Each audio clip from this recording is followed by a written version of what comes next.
Hello everyone, welcome to RV classes. बच्चे, आज जो हम यूनिट स्टार्ट करने जा रहे हैं वो है थर्मोडायनेमिक्स।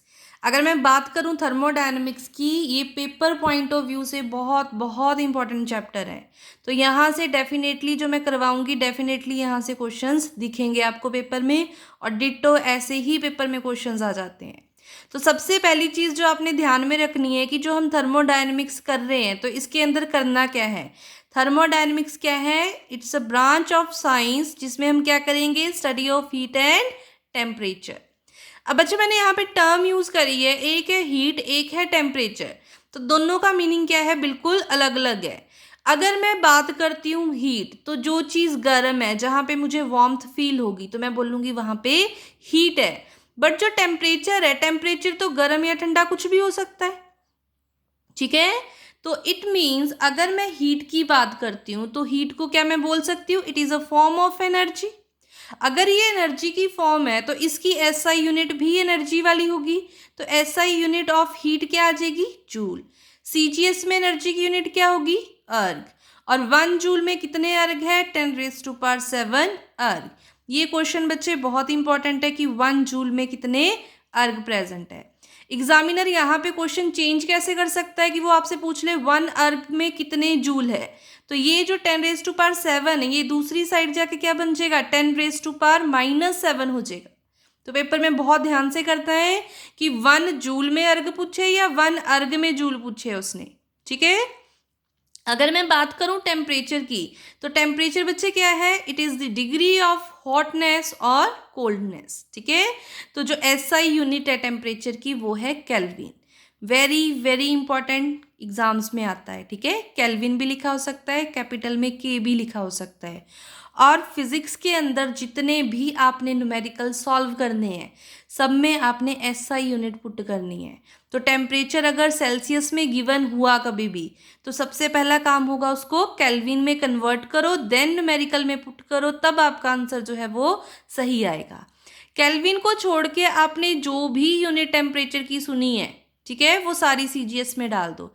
जैसे सेल्सियस हो गया, रियोमर हो गया, फारेनहाइट हो गया, एक होता है रैनकाइंड होता है ना।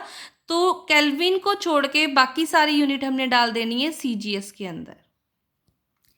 नेक्स्ट बच्चे, ये पॉइंट बहुत इंपॉर्टेंट है कि जो नॉर्मल ह्यूमन बॉडी टेम्परेचर है वो कितना है। वैसे तो हम सबकी बॉडी का जो टेम्परेचर है वो हल्का फुल्का चेंज होता रहता है। सबकी बॉडी का जो टेम्परेचर है वो बच्चे एग्जैक्ट नहीं होता। तो हम जो वैल्यू लर्न करते हैं वो एवरेज वैल्यू है। तो जब पेपर में आए आपको कि नॉर्मल ह्यूमन बॉडी टेम्परेचर बताओ, तो सेल्सियस में बच्चे ये है 37 डिग्री सेल्सियस, फारेनहाइट में है 98.6 फारेनहाइट।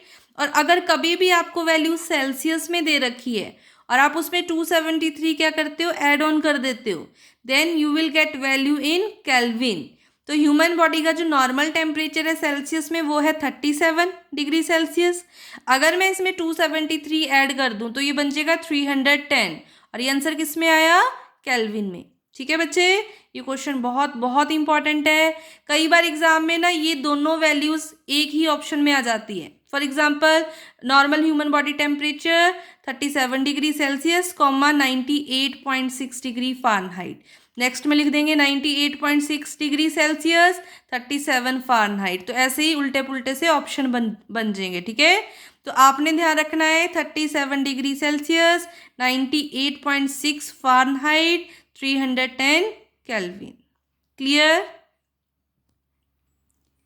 नेक्स्ट है बच्चे हमारे पास कि to measure very very high temperature. Very very high temperature का मतलब है, for example temperature of any star, ठीक है, सन के टेम्परेचर की बात करूं, किसी स्टार के टेम्परेचर की बात करूं, या फिर किसी वॉल्केनो के टेम्परेचर की बात करूं, तो उसको बोल रही हूं मैं वेरी वेरी हाई टेम्परेचर। तो हम जो साइंस की ब्रांच यूज करते हैं उसका नाम है पायरोमीट्री। तो जो एग्जाम्स में क्वेश्चन देखा गया है वो क्वेश्चन है कि इंस्ट्रूमेंट का नाम बताओ, ठीक है, which instrument is use to measure very very high temperature. तो बच्चे याद रखना है पायरोमीटर, ठीक है। अच्छा, इसको मैं कैसे याद रखती हूँ, जब किसी को गुस्सा आता है तो पारा बहुत चढ़ा होता है ना, तो पारे से याद रखा मैंने पायरोमीटर, ज़्यादा हाई टेम्परेचर है तो पायरोमीटर। अगर ये क्वेश्चन पेपर में आ सकता है तो ये क्वेश्चन भी आ सकता है कि to measure very very low temperature. Low temperature का मतलब होगा बच्चे नेगेटिव में टेम्परेचर चला जाए।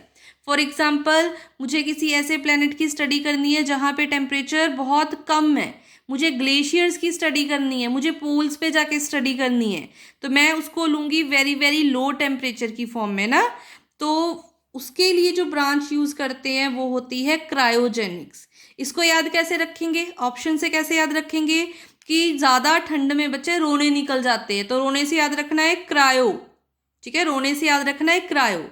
तो हाई टेम्परेचर के लिए पारे से याद रखा पायरोमीट्री, और लो टेम्परेचर के लिए याद रखा कि ठंड में रोने निकल जाते हैं तो हम याद रखेंगे क्रायोजेनिक्स।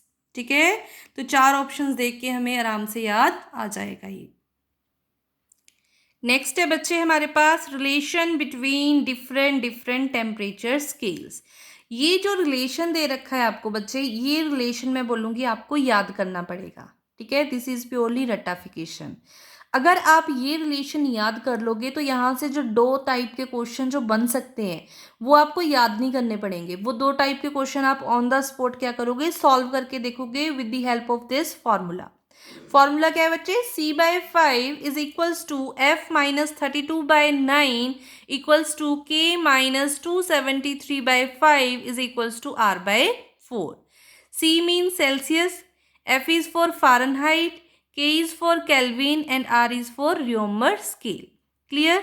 अगर आपने ये याद कर लिया, अब देखो टाइप 1 का क्वेश्चन क्या बन सकता है बच्चे। ये क्वेश्चन हर एक एग्ज़ाम में बहुत बार रिपीट करता है, तो मैं बोल सकती हूँ कि आप डायरेक्टली याद कर लो तो ज़्यादा बेनिफिशियल है।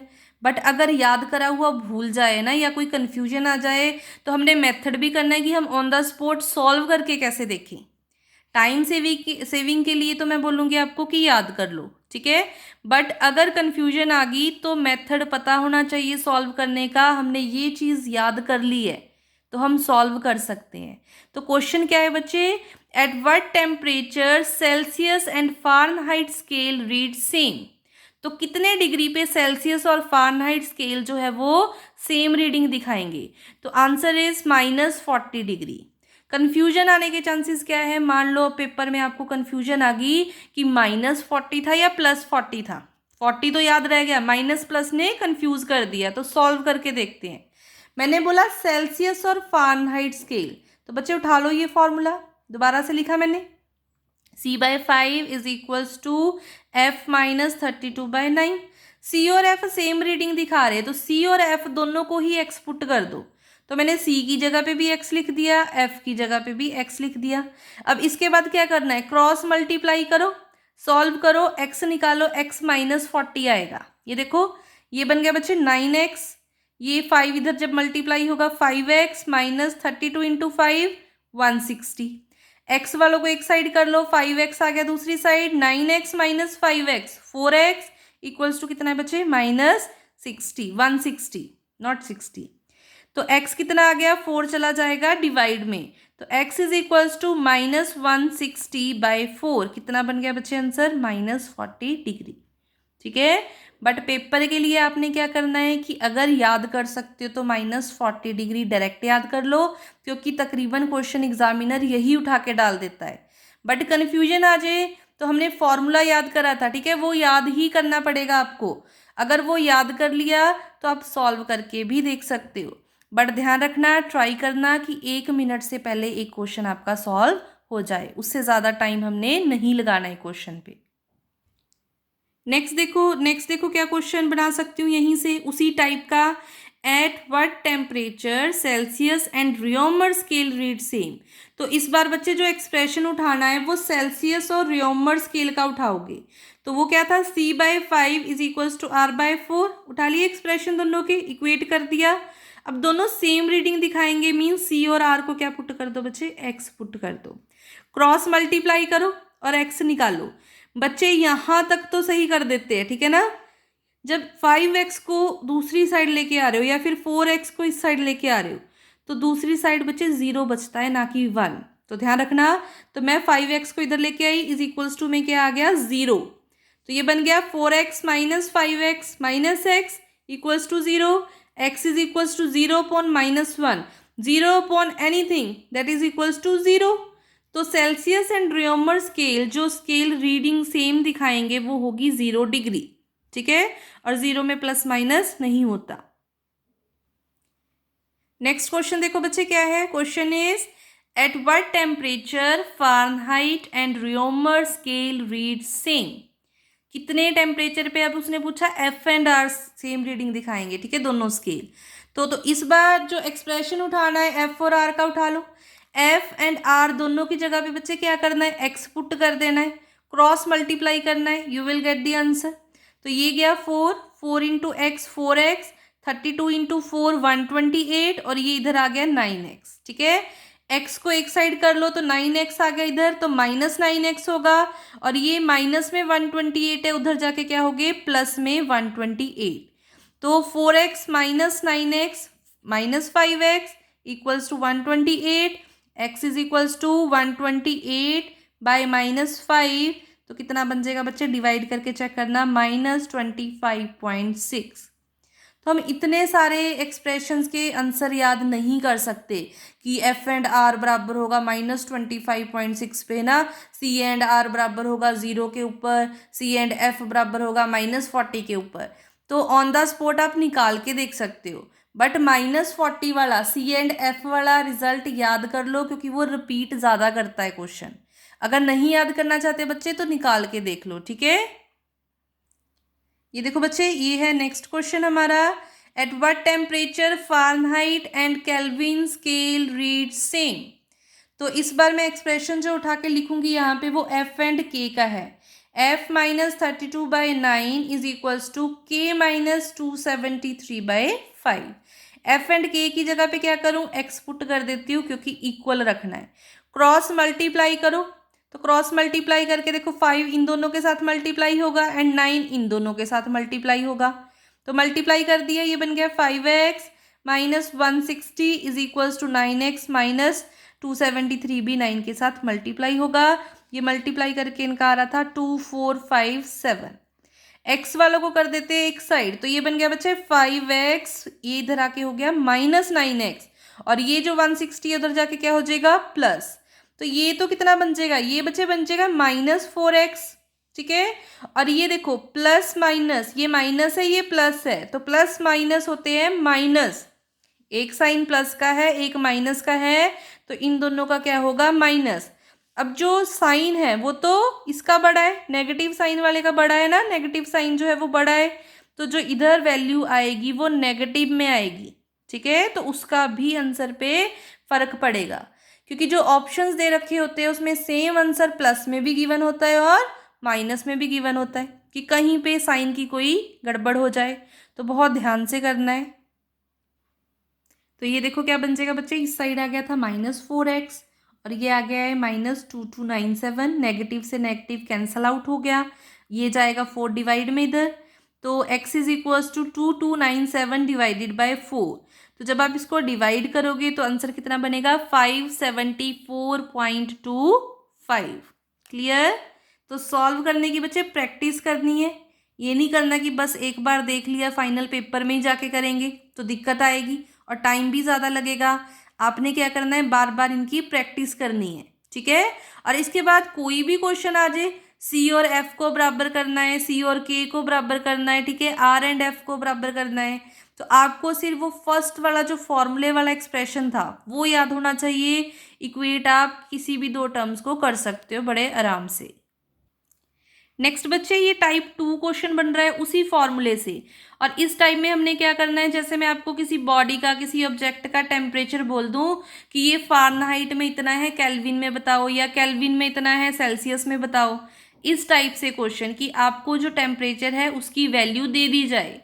फॉर एग्जाम्पल क्वेश्चन देखो क्या है, if temperature of an object is 40 degree Celsius then this temperature in Fahrenheit will be. तो इसने बात करी है किसकी, सी एंड एफ की, तो मैंने सी और एफ का जो है रिलेशन बच्चे वो लिख लिया। इसने बोला 40 डिग्री सेल्सियस, तो सेल्सियस में वैल्यू जो दी गई है दैट इज़ 40, तो सी की जगह पे 40 लगा दो। ये कट गया, देखो 5 1 का 5, 5 8 का 40, ठीक है, तो ये बन गया 8 is equals to F minus 32/9। 9 उधर जाके क्या होएगा बच्चे, मल्टीप्लाई, तो 8 9 का 72 इक्वल्स टू F माइनस 32। तो यहाँ पे क्या होगा, इधर -32 है तो ये दूसरी साइड जाके बच्चे हो जाएगा +32। तो जो एफ है फारेनहाइट में वैल्यू आ गई, वो आ गई 72 + 32 104। तो आंसर इसका क्या टिक करोगे ऑप्शन में, 104 फारेनहाइट। तो जो वैल्यू दे रखी है वो उसकी जगह पे लगा दो एक्सप्रेशन में, जो पता करना है उसको निकाल लो। ठीक है, नेक्स्ट क्वेश्चन है बच्चे, if temperature of an object is 32 degree Fahrenheit then this temperature in Celsius will be. Again Celsius और फारेनहाइट की बात हुई है तो मैंने सेल्सियस और फारेनहाइट वाला एक्सप्रेशन जो है वो लिख दिया। ठीक है, और टेम्परेचर मुझे फारेनहाइट में गिवन है, मीन्स इस बार जो वैल्यू पुट होएगी वो एफ की जगह पे पुट होनी है। तो एफ की जगह पे पुट कर दो 32, 32 माइनस 32 0, 0/9, 0 0 ही रहेगा। तो ये बन गया C/5 इज इक्वल्स टू 0। तो जब 5 उधर जाके मल्टीप्लाई होगा तब भी वो क्या बन जाएगा, 0। तो आंसर जो आ गया आपका कि जब F जो है फारेनहाइट में टेम्परेचर 32 है तो सेल्सियस में कितना हो जाएगा, 0। तो अगर एक्सप्रेशन याद होगा, स्टार्टिंग का फॉर्मूला याद होगा बच्चे, तभी आप पुट करके आंसर निकाल सकते हो, अदरवाइज क्वेश्चन नहीं हो पाएगा।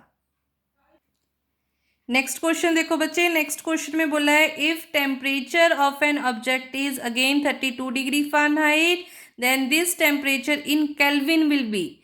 तो फारेनहाइट और केल्विन की बात करी, फारेनहाइट का क्या था, F माइनस 32/9, केल्विन का था K माइनस 273/5।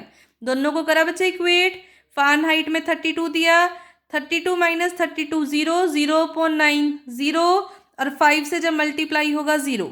तो बच्चे यहाँ पे क्या कर देते हैं, 0 टिक कर देते हैं। ध्यान रखो यहाँ तक 0 हुआ, K माइनस 273 बचा है अभी, और इधर ये माइनस का है तो दूसरी साइड जाके ये प्लस का होगा। तो इसका आंसर 0 नहीं है, +273 है। तो यहाँ पे हो जाता है कि 32 माइनस 32 0, 0 0 मल्टीप्लाई बाय समथिंग 0 ना। तो बच्चे यहाँ पे 0 ही टिक कर देते हैं, पर याद रखना K माइनस 273 है। तो जो ये -273 है जब दूसरी साइड आएगा तो क्या हो जाएगा, +273 हो जाएगा। ध्यान रखना है इसका। ठीक है, नेक्स्ट जो हमारे पास टर्म आती है वो है सिस्टम। तो बच्चे पेपर में कोई सिस्टम की डेफिनेशन नहीं पूछेगा आपसे, बट हमें पता होना चाहिए सिस्टम है क्या, क्योंकि इसकी टाइप के ऊपर क्वेश्चन जो है पेपर में आ जाता है।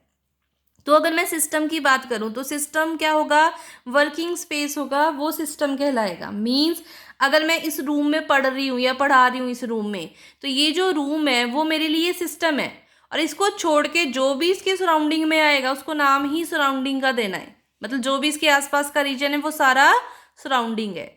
सिस्टम हमने कितना लेना है वो हमारे ऊपर डिपेंड करेगा कि मैं इस रूम को अपना सिस्टम मान रही हूँ या मैं इस पूरे घर को अपना सिस्टम मान रही हूँ।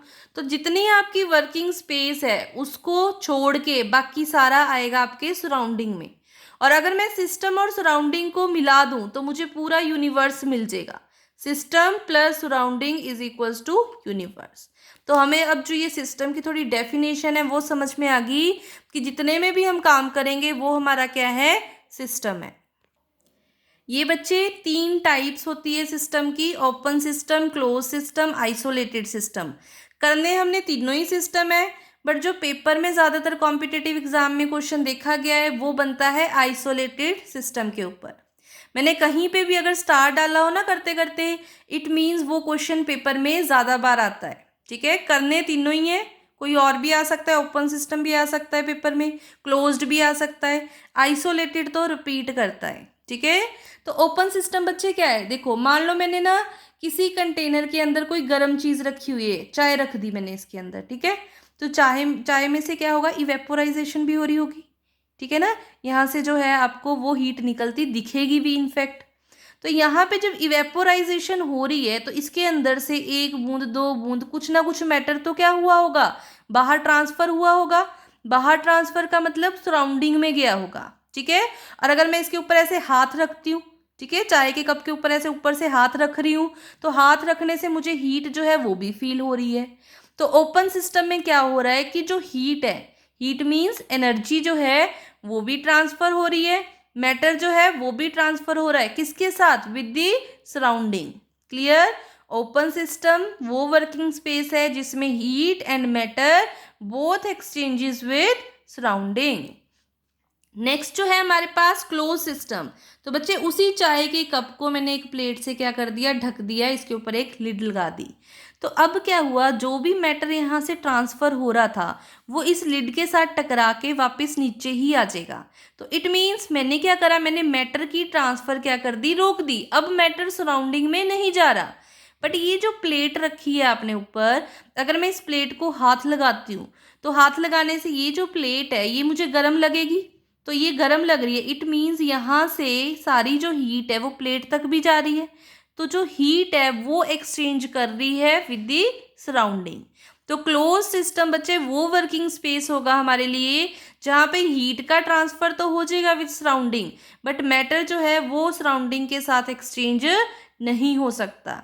यहाँ से जो क्वेश्चन है वो बनेगा स्टेटमेंट टाइप पे। ओपन सिस्टम की कोई स्टेटमेंट लिख दे एग्जामिनर, है ना, क्लोज्ड की लिख दे कोई स्टेटमेंट, आइसोलेटेड की लिख दे, और आपसे पूछे कि कौन सी स्टेटमेंट राइट है या फिर कौन सी स्टेटमेंट जो है वो रॉन्ग है। क्लियर? नेक्स्ट देखो बच्चे, very very important, isolated system. तो जब मैंने क्लोज सिस्टम की बात करी थी तो मैंने प्लेट लगाने से ही मैटर को बाहर जाने से रोक दिया। अब आइसोलेटेड सिस्टम में क्या करना है, मैटर भी नहीं जाएगा बाहर, हमने हीट का ट्रांसफर भी रोकना है। तो हीट का ट्रांसफर रोकने के लिए जो ये वॉल्स होंगी ऑफ द कंटेनर और ये जो बॉटम होगा कंटेनर का एंड जो ये लिड लगाई है ऊपर, ये सारी की सारी चार दीवारी जो है वो होनी चाहिए इंसुलेटेड। ठीक है, इंसुलेटेड मटेरियल से बनानी चाहिए ताकि क्या हो जाए, ना तो हीट एक्सचेंज हो ना तो मैटर एक्सचेंज हो, किसके साथ, सराउंडिंग के साथ। तो neither heat NOR matter exchanges with surrounding. ठीक है, ये डेफिनेशन भी आती है पेपर में। अब यहाँ पे इसकी एग्जाम्पल आती है, कई बार आता है कि which one of the following shows isolated system. तो चार ऑप्शंस दे रखे होते हैं, तो वहाँ पे ध्यान रखना है थर्मस फ्लास्क जो है आपने आइसोलेटेड सिस्टम में टिक करनी है। अब अगर मैं फ्लास्क की बात करती हूँ, ठीक है, अगर मैं फ्लास्क के अंदर गर्म चाय डाल देती हूँ तो वो ताउम्र गर्म नहीं रहती, सारी उम्र गर्म नहीं रहेगी वो।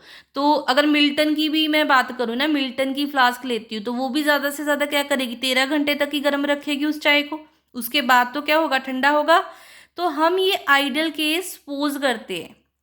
ठीक है, जो हमारी थर्मस फ्लास्क है हमने अज्यूम करा कि वो ऐसी है जो सारी उम्र चाय को गर्म ही रखेगी, वो हीट का भी एक्सचेंज नहीं होने देगी। बट रियलिटी क्या है, कोई भी सिस्टम परफेक्टली आइसोलेटेड सिस्टम नहीं होता। ठीक है, ये सिर्फ हमने सपोज करा है कि थर्मस फ्लास्क जो है वो आइसोलेटेड सिस्टम है अगर मैं पूरा इंसुलेटेड मटेरियल से जो है कंटेनर बना दूं। क्लियर? नेक्स्ट बच्चे, नेक्स्ट हमने करनी है प्रोसेस। प्रोसेसेस के ऊपर भी क्वेश्चन बन जाता है, स्टेटमेंट भी बन सकती है। ठीक है, स्टेटमेंट में क्या होगा, भी इस प्रोसेस में ऐसे हो रहा है, इस प्रोसेस में ऐसे ऐसे होगा।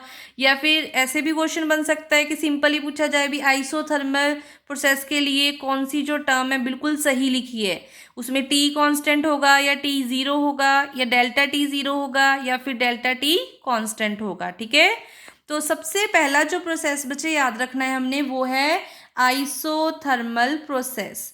आइसो वर्ड कहीं पे भी आए साइंस के अंदर, आइसो का मीनिंग होता है same, thermal means temperature. It means वो प्रोसेस जिसके अंदर जो टेम्परेचर है वो क्या रहेगा, सेम रहेगा, मीन्स कांस्टेंट रहेगा, और जो चेंज इन टेम्परेचर है वो रहेगा जीरो। इनको इंटरचेंज करके नहीं लिख सकते, एज इट इज होना चाहिए। फॉर एग्जाम्पल, अगर मैं मानती हूँ कि हमारी जो बॉडी है वो आइसोथर्मल प्रोसेस की तरह काम करे, है नहीं है हमारी बॉडी आइसोथर्मली, ठीक है, पर अगर मैं मानती हूँ तो मैंने सुबह अपनी बॉडी का टेम्परेचर चेक करा, let it be 37 degree Celsius आया पूरा पूरा। मैंने शाम को चेक करा, वो फिर भी 37 डिग्री सेल्सियस ही आया। तो जो ये सुबह का टेम्परेचर है दैट इज T1, जो फाइनल टेम्परेचर आया शाम का वो T2, दोनों में कोई फर्क नहीं ना आया, तो टेम्परेचर क्या रहा बच्चे, कांस्टेंट। दोनों टेम्परेचर सेम थे तो उनका difference delta T means difference, difference कितना आया, जीरो। समझ आया? तो आइसोथर्मल प्रोसेस में क्या होगा, टेम्परेचर कांस्टेंट रहेगा, change in temperature will be zero. Very very important question. Next है बच्चे आइसोबारिक प्रोसेस। आइसो का मीनिंग क्या होगा, अगेन सेम। और बारीक में बार देखो, बार किसकी यूनिट है, bar is the unit of pressure. तो इसमें कौन कांस्टेंट रहेगा, इसमें प्रेशर कांस्टेंट रहेगा, और चेंज इन प्रेशर फिर कितना हो जाएगा, 0। तो आइसोबारिक प्रोसेस क्या होगा, process in which pressure remains constant and change in pressure will be 0। Next है नंबर 3 पे आइसोकोरिक प्रोसेस। तो बच्चे आइसो मीन सेम, और अगर इस आइसोकोरिक की बात करी जाए तो इसमें रहेगी volume constant and change in volume रहेगा 0।